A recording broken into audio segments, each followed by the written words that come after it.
Well, I've got a couple of my mum's recipes in the book, and so the one that's particularly special and a huge achievement, I feel, is the custard chiffon cake. Her chiffon cake and her strudel were legendary in Perth. In here are 6 egg yolks. We're going to beat the egg yolks and rain in a cup of sugar, and it could beat for up to 10 minutes depending on the mix master. We keep beating the eggs until almost all the sugar has broken down, and it's a very light, fluffy, well aerated mix. That's going to create a really light, fluffy chiffon cake.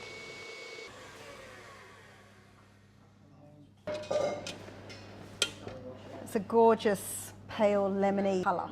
I have triple sifted 175 grams of flour, 35 grams of custard powder and a teaspoon of cream of tartar. My mother's big thing was that it had to be triple sifted. You couldn't just mix them together. They had to be really well amalgamated before they go into the cake. 1/3 of a cup of vegetable oil and 2/3 of a cup of warm water. I always channel my mother when I'm making this cake, and I do it her way. So her way was to put in the liquid mix and the flour simultaneously. Doing it on a very low speed so that the flour doesn't go tough. You don't want to activate the glutens. Till it's just mixed.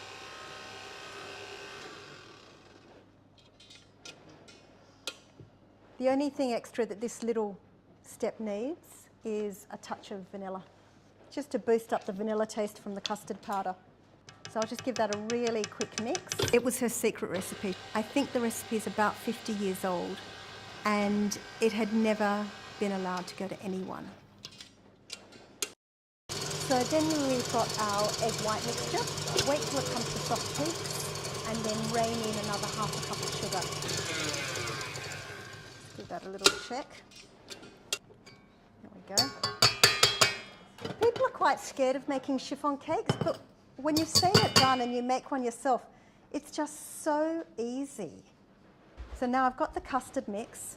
I'm just going to lighten it with a spoonful of the egg white, and then I'll fold in the rest.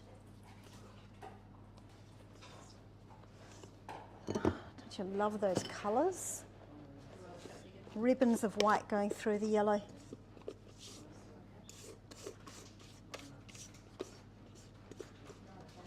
Gently but confidently, if that's not an oxymoron.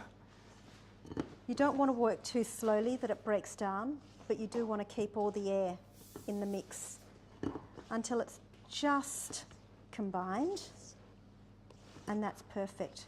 The great thing about a chiffon cake is that you don't have to oil or paper the cake tin, but you do need a special chiffon cake tin. The cake tin with a hole, no oil, because we want the cake to stick to the cake tin.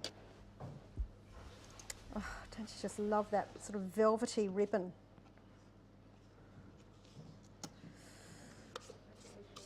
Cake's good, too good to leave any of it in the bowl.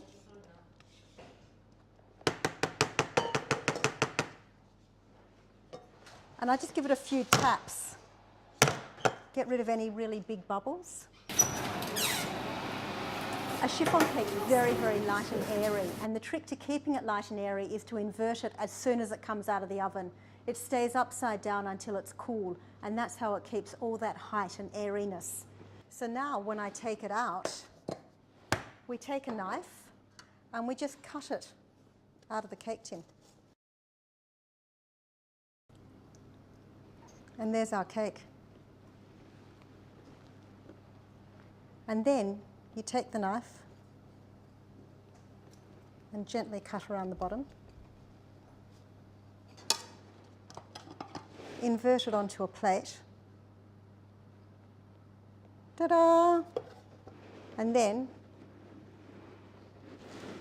invert it onto whatever your serving plate is. It's such an amazing feeling to know that she's not here, but she's living on through her food. It was my childhood cake. I'd come home from kindy at lunchtime, and my mother would plonk me on the kitchen counter, and I would have a plate, and yellow cake is what I called it. My mother put a dollop of cream with everything. That's the Hungarian thing to do. And just a really good cup of tea. The kitchen it was the special bonding place for me and my and I still talk to her there.